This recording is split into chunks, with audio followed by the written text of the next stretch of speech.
Rain बाजार में हम लोग को एक कंप्लेंट आया जिसमें किशन कुमार नाम का एक व्यक्ति जो है उसने कुछ ऑब्जेक्शनेबल और कम्युनल नेचर के स्टेटस अपडेट किए हैं, जिसके बारे में हमें इंफॉर्मेशन मिलने के बाद हमने उसकी खोज और जांच शुरू कर दी है। इमीडिएटली हम उसको पकड़ेंगे और इसके खिलाफ सख्त से सख्त कार्रवाई लेंगे। इस बारे में दोनों कम्युनिटीज़ में थोड़ी सी र्यूमर मॉन्गरिंग होने की वजह से कुछ उनको गलतफहमी हो गई थी और दोनों साइड से हमारे ऑफिसर्स ने बात की है।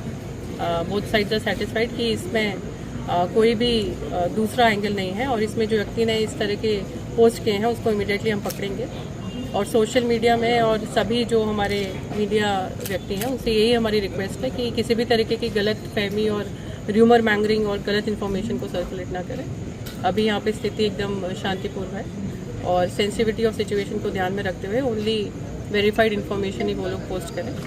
और जिसने भी ये पोस्ट किया है किशन कुमार, उसको हम इमीडिएटली पकड़ेंगे और स्ट्रिक्ट एक्शन। हम कम्युनिटी के लिए क्या मैसेज है दोनों को? कम्युनिटी के लिए ये मैसेज है कि हमारी जो ये गंगा जमुना तहजीब है और जो कई सालों से यहाँ पे हैदराबाद में सिर्फ भारत में नहीं पूरे विश्व में जानी जाती है। हम लोग हर फेस्टिवल जो साथ मिल के मनाते हैं, चाहे वो किसी भी कम्युनिटी का हो, और उसको पूरे हिंदुस्तान में नहीं पूरे विश्व में रिकॉग्नाइज किया जाता है। तो जब ऐसी सेंसिटिव सिचुएशन होती है, पब्लिक से एक यही हमारी रिक्वेस्ट है कि ओनली वेरीफाइड इन्फॉर्मेशन और सही इन्फॉर्मेशन को विश्वास करें।